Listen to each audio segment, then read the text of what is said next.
Moving on, one of the many dignitaries joining World Economic Forum 2025 from Kerala is Sarada Muraleedharan, Chief Secretary of Kerala government, who's driving the state's agenda forward. And during an exclusive interview with Times Network's Srija MS, she highlighted Kerala's startups and tech capabilities, talking about how to expand them further and build a more conducive environment for growth and investment.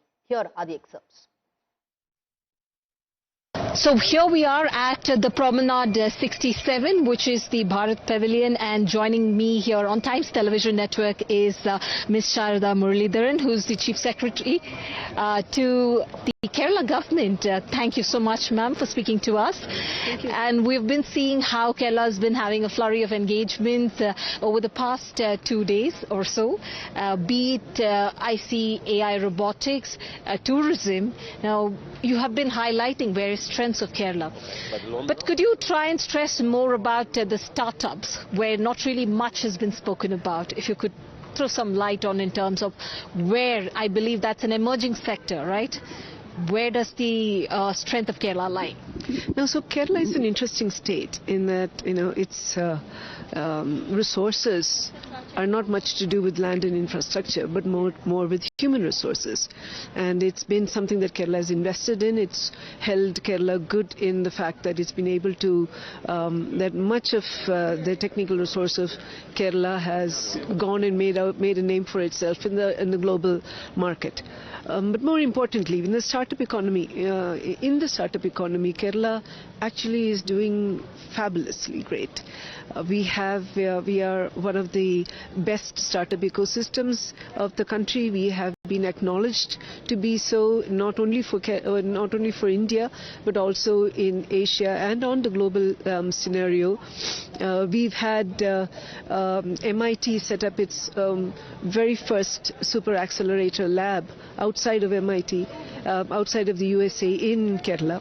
Okay. So what exactly are you driving here in terms of Kerala's investment climate to the investors down here at the Davos, the Promenade?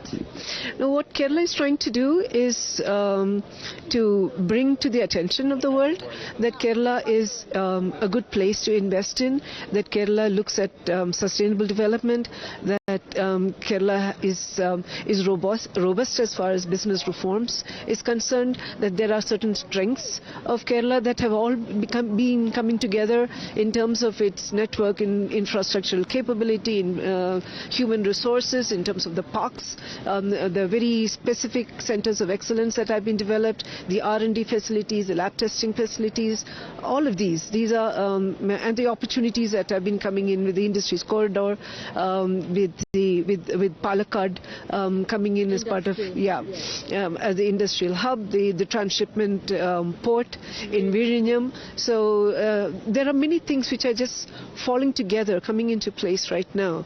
So Kerala therefore offers an opportunity which it had not been in a position to offer before.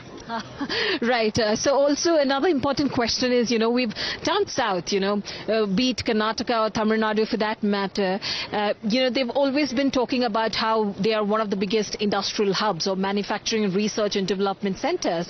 Now, where does Kerala stand? Now, so Kerala does not really intend to compete in the kind of for the kind of manufacturing space that Karnataka or Tamil Nadu leverages. That's not Kerala's strength. Kerala's strength is in its human resources, it's in technical capability, it's in its infrastructure, it's in its digital systems. So there is and also it is in the fact that it's got a very clear whole of government policy as far as sustainable development goes. So be it ESG policy or green hydrogen or green enterprises, there's been quite a bit of work that has been happening in Kerala, in which it's again not driven by a single department. It's all of government coming together and working for this. So there's a strong emphasis on sustainability, and that of course also aligns with the WEF, right? The goal of WEF and what they're exactly looking at. from the states or different countries for that matter. Now here, as far as Kerala is concerned, one of the major concerns for a lot of investors have always been, and as has always been a topic of discussion as well, in terms of how Kerala as a state is ecologically sensitive. Now, how exactly, or what is the role that the Kerala government is playing to ensure, you can try and accommodate in terms of a robust infrastructure, you can have a thriving hub there. So what is the government doing on that front? Yes, so Kerala was a pioneer in responsible tourism. Yes. Kerala continues to pioneer in responsible business as well. So the whole ecosystem of Kerala is about doing ethical, sustainable, responsible business. It is, and part of that has perhaps come out of the fact that Kerala, yes, is an ecologically, it's been an area that has been hit by floods, by landslides, and therefore nobody understands the need for resilience better than us. Okay. So I have to really ask you this question. Kerala's made a comeback of nearly after 2 decades, right? And I believe that like you pointed out now, we have a lot to show now, much more, as compared to, the previous years or so. So are you coming back the next year? I should hope so, very much. Well, not me, because I shall retire, but the government certainly. Yes. I mean, do you see, as a Chief Secretary, do you see the potential should actually be explored and put out there on the global map for people to know this is what Kerala is doing? That's the intention. This time we are making a pitch.